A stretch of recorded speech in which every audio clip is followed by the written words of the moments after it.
if I was going to go and speak to myself when I was 18 years old, about to start university, I think I would just say, just relax, know that it will take time. It's not going to be this instant, like everything's perfect and you know who you are as soon as you start. It might take a few months, and that's okay. Just relax, enjoy the journey, take what you can out of it, and it will be okay. You've got time. It's all right. Welcome to the Red Print, your wellness podcast. I'm Daanish. I'm Rachel. And I'm Neil. And this is our first episode of our second series. We missed you, and today we're going to kick it off with starting life at university, which I'm sure you're curious about. So it's going to include what to expect in your first few weeks here. How to find people like you on your own terms. Tips on how to be open to new experiences. And you'll be able to find out how much money students like yourselves and I spend on a night out. It's going to be interesting. Welcome to the Red Print, your wellness podcast.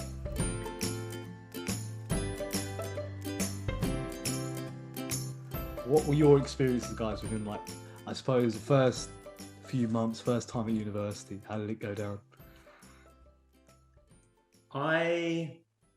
It took me, like everybody, it took me a while to just center, I think, and to figure out who I was and to figure out what I was doing. And it was really the first time, it was the first time I'd been away from home. It was the first time that I was having to take more personal responsibility for what I was getting up to in general, figuring out who my friends were, figuring out what I was going to do, figuring out how I was going to do things. And it was really a lot. Now, when I look back, that didn't feel overwhelming at the time, but it was a lot of things to figure out. And for me, it happened it probably took the year almost for me to really settle into something. And that was fine. I wasn't waiting every week thinking, oh, I really need to be there. It was fine. It just took a while just to kind of like figure those things out. And working out, I was living in a place with 14 other people in halls, and it was figuring out, like, am I the sort of person that goes out every night? I'm living with people that go out every night. Am I that sort of person, or am I something else? And it was just really being open to experience. And as I say, it took a long time, but it was a fun journey in that first year of just figuring out, like, who am I and what do I do? It's like a learning curve. Yeah, I think I felt similarly as well, figuring out what is my uni self, because also what is your uni self, and also what is your like adult self. Because I had lived in the same house my whole life. I grew up around I had the same friends since I was like 2 years old. So I really was like embedded in my little community, and breaking out of that, I was excited for the opportunity to be like, oh, who am I going to be? I'm going to be so cool now. All these people know all this embarrassing stuff about me. I can escape that, start fresh. I think that brings us to a point of being realistic with your expectations. I think my expectations of uni were maybe slightly unrealistic. That I thought that, oh yeah, this is going to be amazing. I'm going to have so many friends who I relate to so much more, because I'm just from this small town, but I'm in the city now. I only moved up the road, but I thought that I was going to be only from Caerphilly to Cardiff, but I was like, this is it. Like, I'm in this cosmopolitan city now. And so I did, Neil mentioned it all sort of feeling all right. For me, I did struggle a bit, and it took me a while to find my feet, but I was very aware of that, and I didn't feel like I'd found my people. I felt like desperate to make friends. And then I've spoken about this a bit before, that I felt so desperate to make friends. I kind of fell in with a group of people who I wouldn't typically be friends with, and I felt like I couldn't be myself around, and I felt really awkward and like I was being someone different. I didn't like who I was when I was with those people. So, but eventually, I did find my people. I found my friends, and I felt a lot more comfortable. But it took time. So I think if I was going to go and speak to myself when I was 18 years old, about to start university, I think I would just say, just relax. Know that it will take time. It's not going to be this instant, like, everything's perfect and you know who you are as soon as you start. It might take a few months, and that's okay. Just relax, enjoy the journey, take what you can out of it, and it will be okay. You've got time. It's all right. And it's so interesting, isn't it? Because there's that perception that you need to get everything nailed down right away, and you need to make sure that you're in your halls straight away, and you're the first person that people meet, and you've got to make a good first impression. If you don't make a good first impression, then that's it. It's like, no, it's not. That's not true at all in any way. You have got infinite time, and those things. There is no time pressure whatsoever. And the sorts of people that you're going to meet early on, like that's just almost like you're just testing the waters then. Like you don't have to stress about the first part, because everyone's experiences are going to be the same of starting university off, where the first people that you meet in the first probably like month or so, give it a year, you'll probably never remember who any of them are. Like, you know, so you're just testing stuff out then, and you're just kind of like, you know, you're getting used to things, you're getting into the groove of things, and you really don't have to rush or put yourself under any sorts of pressure. And some people will meet their best friends, on their first day. And we've all seen enough American college films to know that it's not the case. Yeah, exactly. And that people will meet their best friend and they walk into their room and they suddenly click with that person. Yeah, cool. Like that probably won't happen. And that's fine. That we know what these things are like. What about you, Daanish? What was your first like week, month like? No, you know what? The first week, the first month, I was very, very lucky that the whole flat, it was kind of like, as much as I don't want to agree with it, it was kind of like the American movie scene. Everyone just got along with each other, because I'm not sure what it was, but everyone just gelled, meshed together. But the thing is, you hear stories of people who come into uni and they're that single person who doesn't like the way let's say, for example, the kitchen is being cleaned because there's just piles of plates everywhere. I'm going to be honest, when you get to uni and the dishes are dirty, say it. Don't keep it bottled up inside, because otherwise it's going to keep on happening. I'm not going to lie, I was fortunate to have, flatmates who told me when I was slacking, and I, cleaned up a little bit. So the first week, the first month, it was very good, because there were people around me who, of course, I got along well together. But then at the same time, what I do regret is not joining society straight away, because if I joined a society straight away with an activity I enjoyed, I'd open myself up to a lot more compared to doing that this year.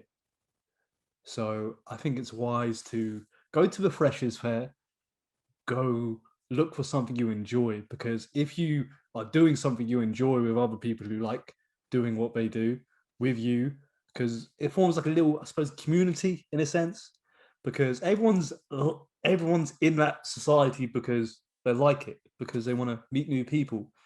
And remember, everyone joining university is in the same position. No one knows anyone until they step in through a door, and everyone is not going to know everyone straight away. You've got to take time. Nothing will happen straight away. You can't, I suppose, what's the word? You might be able to build a relationship straight away, but it takes time. Build it over time. Actually give your genuine self. And loads of really important things there, of authenticity, of being open to experience, and also being assertive. Being assertive in who you are, and knowing where your boundaries are with things. And that's from everything from how you like the flat, to the sorts of things that you like to go out and do, to the sorts of friends that you like to make. It's being assertive and understanding what those areas are like. And I think all of those are key. And assertiveness, to go to the first point, assertiveness is something that maybe when you're first coming to university, we don't necessarily have a lot of experience in being assertive, because we're just used to stuff happening. Like if we live with parents or whatever, stuff is more likely to happen. Whereas when you go into this environment, you actually have to start putting down some of those sorts of rules in a way that is fair, in a way that it's kind, is the way that it's actually understanding of other people, but wanting your needs to be understood as well. It's not about bottling it up. It's not about exploding. It's about having conversations really productively. So on that one, how do you both find having those conversations when you were in? Do you remember any particular situations where you were there and you had to kind of say, right, listen, do you know what? I'm not comfortable with this. I'd really rather this happen. for me, it was parties. I remember it happening. I lived in I loved the people that I lived with. I was also really, really, really lucky. But it was like one of the kind of party flats. And that was, it would just come to sometimes when I was quite close to the kitchen, and it'd be having those conversations about saying, look, know that this is why this happens. It's making me uncomfortable for XYZ reasons. Just wondering if it's possible to turn the music down after a certain point or something. And, not just bottling it up and starting to resent things, but then saying, right, this is how I feel about something. I'm going to put this out on the table. I'm going to be honest, but I'm going to be appreciative of where you're coming from.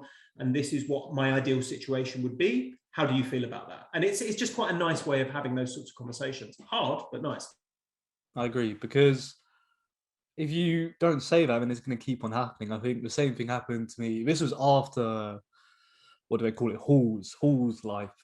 We got a house. There was like 5 of us, and then of course there was no dad, no mum. You have to clean the dishes. No one's going to do it for you. But of course, over time there might be some dishes left in the sink, stuff laying around. But it's not nice to have that. For me, anyway, for my personal preference, I don't want that lying around, because you're living in it. So you just have to, I suppose, put it out there, because otherwise it's going to stay the same. You don't have to be harsh about it. Just say, listen, it doesn't look nice at the end of the day. Say your honest opinion, but don't be like, what's the word? Don't raise your voice for no good reason. Like, it won't get you anywhere. Just say, this is why, this is for what reason. Like, give your reasoning behind it. Don't tiptoe around the problem, because I think if you keep tiptoeing around the problem, it's not going to change anything.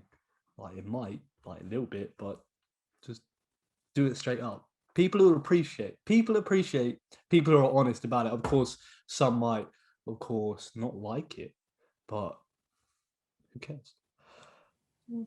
I think communication is important. I think that's something that's coming out of this. And also, it's really hard to do that and to learn it when you're like 18 years old.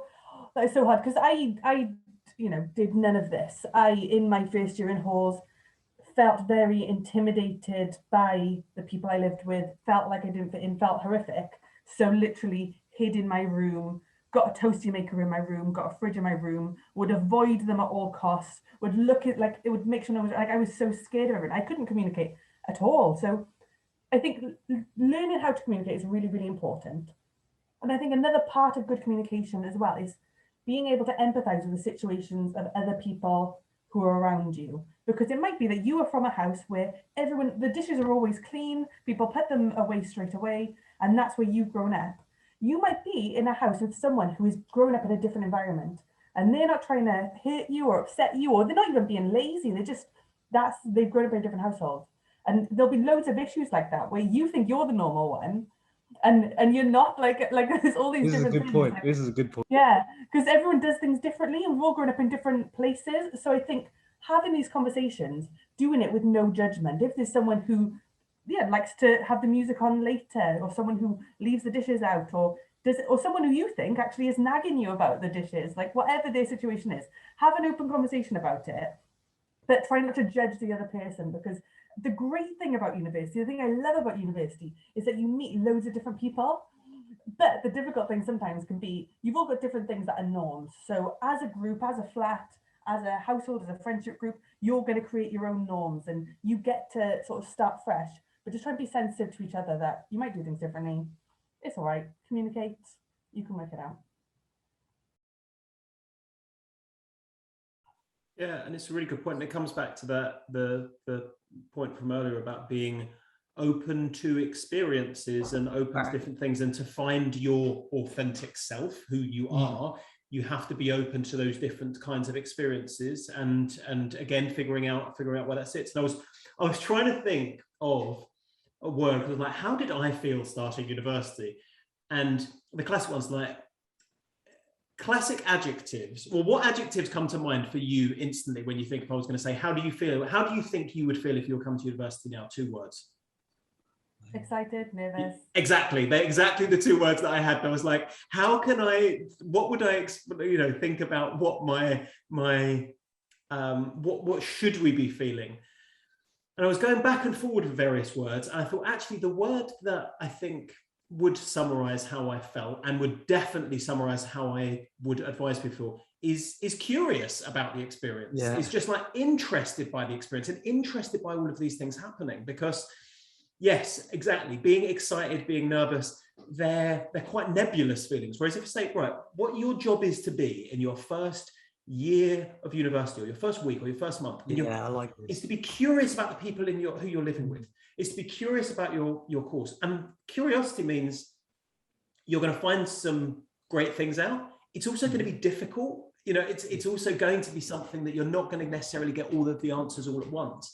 And I think that curiosity means that you do become more open to doing things, or to, like you were saying earlier, Daanish, is saying yes to things, or taking a bit of a risk in going out and doing something that you might not have done otherwise, because we're all going to have plenty of examples of things that you would have said yes to that you think, do you know what? I don't think this is really my thing. And then you go to it, you think, oh, actually, I really liked that. That was something that I really was into. And that happened with me with modules all the time, is that it was just, you take one particular module as a bit of a punt, and it would turn out to be a fantastic thing.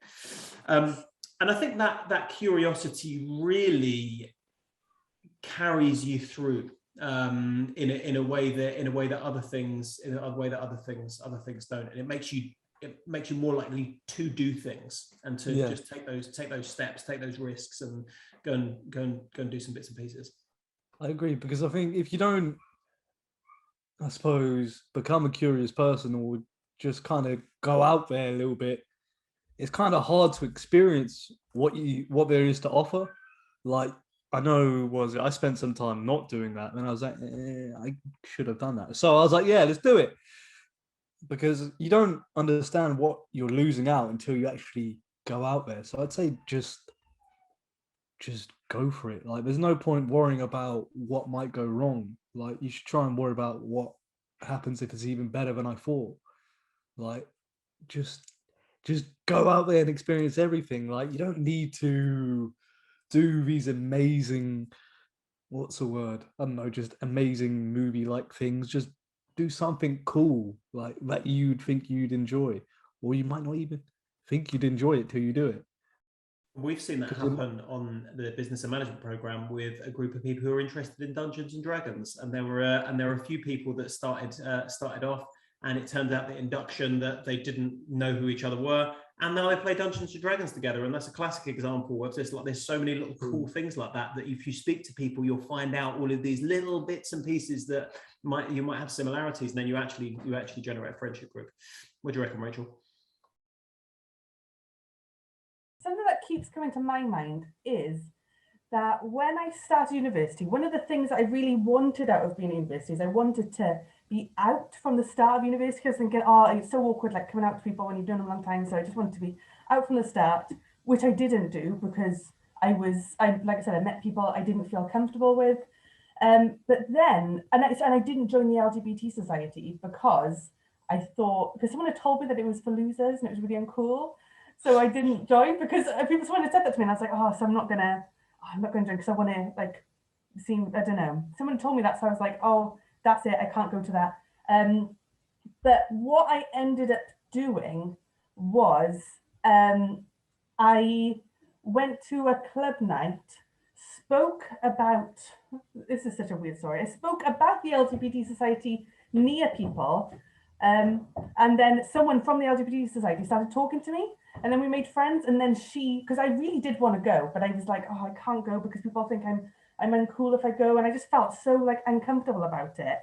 But eventually I befriended this girl on a night out, and then she offered to walk with me to this like coffee evening thing they were going to. I went with her. I made so many friends, loads of those people I'm still friends with to this day. It was great. And I think it sort of links to just what you've been saying, which is just go for, even if you feel like people will judge you for being interested, maybe there's a thing that you'll be interested in that people at home would think is so weird if you join the, I don't know, kayaking club. Maybe there's people at home who really hate kayaking and they're going to judge you. Do what you want to do, and even if you're feeling anxious about it, just try and go, because like with this, it was like a coffee evening thing, and if I hadn't gone, I think that, you know, I would have missed out on meeting so many people. If it had gone wrong, it's an evening. I could have just walked home. It wasn't even far away. Like, you're often not risking much by putting yourself out there, but what you could gain is amazing. Like I said, I met friends there that I am friends with to this day. So try and be brave and go for it, even if you're feeling a bit anxious or feeling like people will judge you. No one judged me. No one cared. It's so, and with those sorts of things, is that I always feel like when say things like, "Oh, just make sure you get out of your comfort zone," like there's something about that I sometimes like don't want to say, because I feel like it's really pushing people. But there is a truth behind it, and I think, you know, to the sorts of things that you do, if you just give something a go and don't be too concerned if it goes well or not, you know, it's like the chances are this could be great or this could be not, and if it's not, you can literally just forget that it ever happened. Like, you don't have to remember that, you don't have to carry that with you. It could be good, and if anything could be good in your especially in your first year of university, the early start of it, just give it a go, because you don't know until you try it. And our natural inclination is not to do it. Our natural inclination is to go, "Oh no, it won't be any good, and I won't enjoy it, and it won't happen, and people won't like me, and this won't happen, and this won't happen."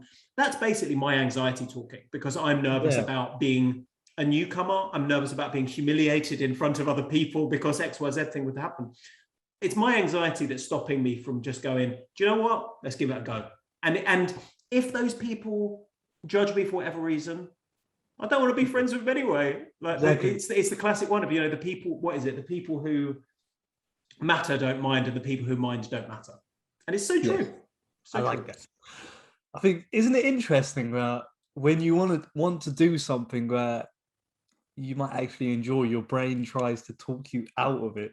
It's kind of like, I would like to do this, and your brain's like, no, what are you doing? Stay here. Like, I think when that happens to you, I think when I was younger, I always used to say, what would I do if I was 10 times bolder or 10 times braver? Would I go for it? And then I'd imagine that scenario if I was 10 times bolder. Then I'd be like, yeah, I would. Then I just go for it. Because your mind, for some odd reason, is saying, don't do it. But even though it knows it's good for you, it can possibly be good for you. But it's weird, isn't it? I think what would be important within, I was going to say first week, first month, but I say for the rest of your life, monitor that little voice in your head and just ignore it, to be honest. Just go for it. Because then I think you'd enjoy your life a lot more if you do the things that might possibly scare you. It's such a cool thing to do, and it's such a simple little hack to get your brain working in a different way, because you can, again, things like saying, push yourself out of your comfort zone, you know, that they are, it's like saying to someone, "Oh, stop worrying." All right, well, how do I do that? Whereas if you say, "What would you do if you were 10 times bolder?" I love that, because it really puts it makes it a very active decision. And it's not saying, "Oh, well, I'd do everything then." Okay, if I was 10 times bolder, I still wouldn't do this thing. Exactly. Cool, that's my answer. And I love, you know, having those little hacks. And the other one that I always come back to is, what would I advise my friend to do if they asked me this same thing? And it's just these little things that can just shortcut you into cutting through all of the other stuff, all the other mess, all the other noise, and just saying, "Oh, that's what I actually want to do, so maybe I should just go and do it." I'm going to use that. I love that. Yeah. That's brilliant. Yeah, it's like, instead of like loads of tangents going off in your head, it's just a straight line. It's brilliant.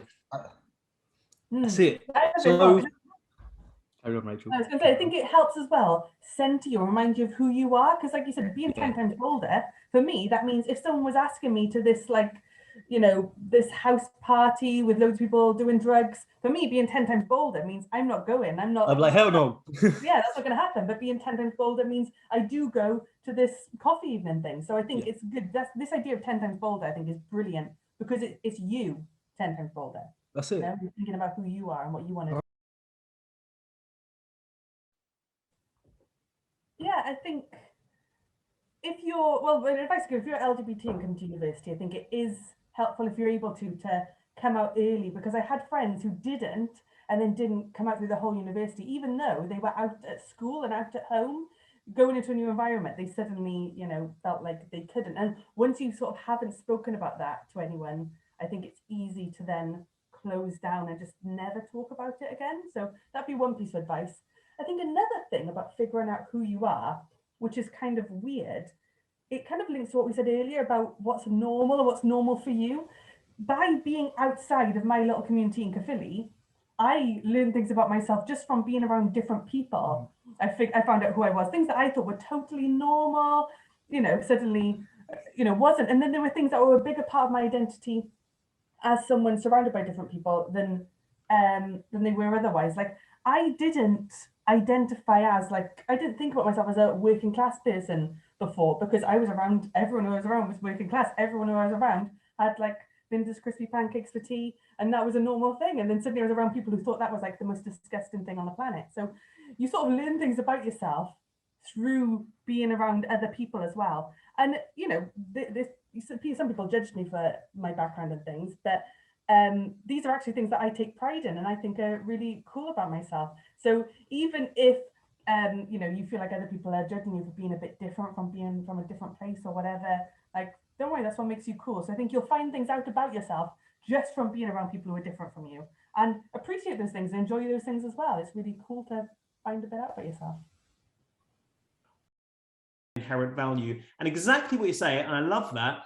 That's what makes you cool, and that is exactly that. And you might be around people in certain situations who don't think that. That's fine, whatever, their loss. It is literally their loss. You will find people, and it will naturally, it is inevitable that you will find people that will think you are cool because of just who you are. And when you're at your most natural, that's when most people will think that you're cool.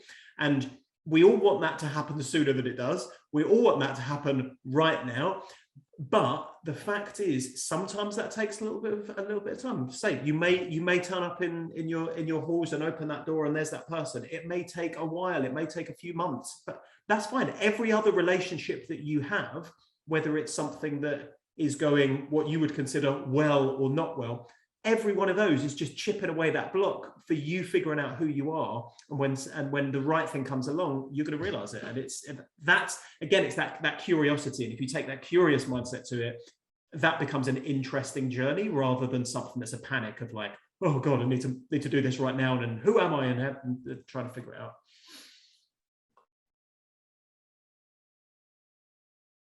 What's a quiz? All right, so are you ready for the what I thought was a 10-question quiz, but is in fact a 9-question quiz on starting university and some facts and figures about starting university? I'm ready. Okay. Yeah. What are your buzzer sounds, by the way? So when you're about to buzz in, what are your sounds? Well, buzzer? You can just make something. You can make a noise or something. Buzzer? How am I going to know? Oh, you're going to say. I think you should say buzzer. Like yeah, I'm gonna say buzzer. Okay. What are the 2 most popular subjects to study at undergraduate level at university? And this is very broad subject. Buzzer. Yeah. Business and law. Okay. Thank you very much for your answer, Rachel Williams. Welcome. Business and psychology. Very, very good. You both got 1 point out of possible 2. It is business. Business is the most popular, and the second is medicine.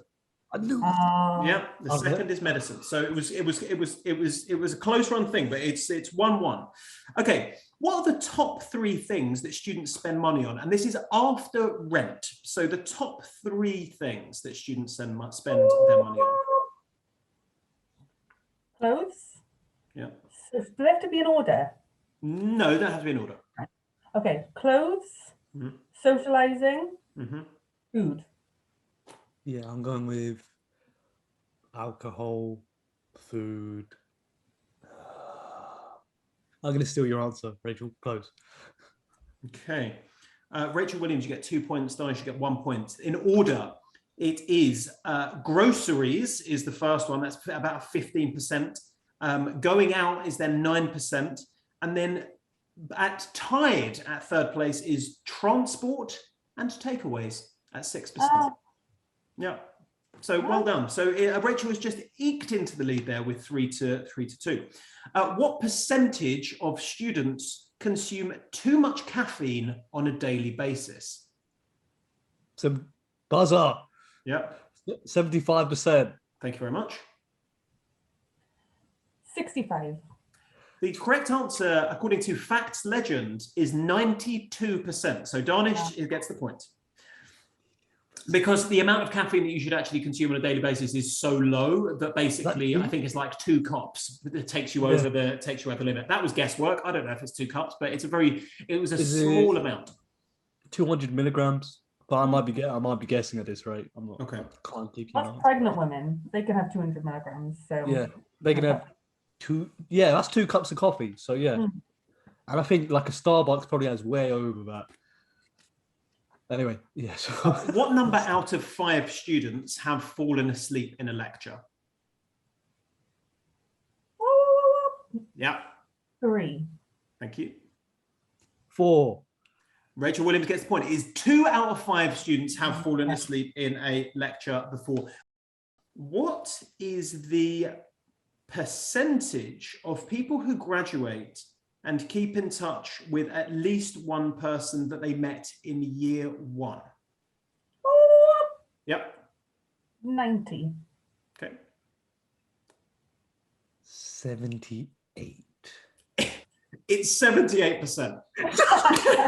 Okay, I think Daanish gets a bonus point as well for that. Yeah, 100%. It is 78%. When you said 7, I was excited. When you said 8, I went, amazing. Yeah, 78% of people keep in touch with people from year 1, which is an interesting figure, coming back to what we were speaking about, because it's saying that still there's a solid 22% maths of people that actually won't ever keep in contact with anyone. So don't worry too much about your first year, because if you don't meet someone, there's a load of other people. There's almost a quarter of the university population that won't. So it's fun. That's a lot of people. That's a lot of people. Now we come on to the most spurious facts, and these are sponsored by Pro Plus, apparently. What is the average cost that a student would spend on partying every year? Every year? Wow. Probably in 1,000. And there's a bonus, well, not a bonus point, there's just a second point. Maybe it is a 10-question quiz. What is the average amount that a student would spend on a night out? Maybe we'll start with that one. The average for a night out, I'm guessing. I'm cheating actually, listening to Daanish's face, because I'm so out of touch. I'm like, what? Like 4 shillings. Yeah, 4 shillings. 8 penny. Rachel, how much did you say? Oh no, I just wanted you to go first. I thought you. No, I want to hear from Rachel first. Go on, okay. £40. Okay. 66. Yeah. See, this is so actually Rachel Williams gets the point. Pro Plus say that apparently a student spends £28.84 on an average night out. Is that right? Yeah. I don't think that's right. Say again. Yeah, it just seemed low. So what's the average? It's the average, though. So yeah, that's true. That's true. So some people don't spend anything. What's the average cost in a year then of students partying that you would spend individually? How many weeks do they go out? It's too much maths. Gut feeling. Not a calculator. No. Gut feeling. Okay, you got 2,590. Okay, thank you. 1,500. Okay, Rachel Williams gets the point. It actually comes in. The Pro Plus research says apparently it is £900 over a year. That doesn't make sense. I'm not convinced. How many weeks are there's 52 weeks in a year? But you're not in uni all that time. 900 divided by 28 is 32 nights out. Well, yeah, I mean, I guess that's 30. Actually, yeah, 32 nights out over 24 weeks that you're in. That's an average of 1 and a bit nights out a week. I guess that's, who knows? When you break it down, I don't know, to be honest. Anyway, well, Daanish is spending $2.5 grand on going out, so that's nice. Okay, and the final question. What is the most common food that students eat? Buzzer. Pot noodles. No, super noodles. Thank you very much. No, the brand was important there. So I'm afraid you can't have pot noodles. You're actually super noodles. All right. So pot/super noodles. Rachel Williams? Well, originally I was going to say noodles, but I'm like, let's try something different. Pasta. Yeah, pasta. Okay, you are closer. I'm going to give you both another try. Neither of you got it. Oh, what? Pizza. Correct. Rachel Williams takes the point with pizza. Just said bread. Okay, so the final scores are, on one side, we have Daanish with a mighty 5 points. And Rachel Williams comes in with 7 points. So we could say again. Did you give that with Danish's bonus as well? It is bonus points. Bonus points don't count. I got 4. Okay, well, you got 5. But yeah, congratulations, Rachel Williams, for being so in touch with the student population. You are absolutely in the right job here, and well done. And if you are listening at home, hopefully, you got over 5. Woo! Well, fantastic. This is actually work, really everybody. fun. Great work. Woo! Right then. In that case, after that exciting adrenaline-filled finish, should we say goodbye to each other for a week? Goodbye. If you are listening, make sure you subscribe, give us a comment, leave a review, do anything like that. Yeah. We appreciate it. We appreciate you. Have fun at university. Keep listening. We've got loads of exciting stuff coming up this semester, and we wish you all the best. What a formal end. And a Merry Christmas. Best wishes.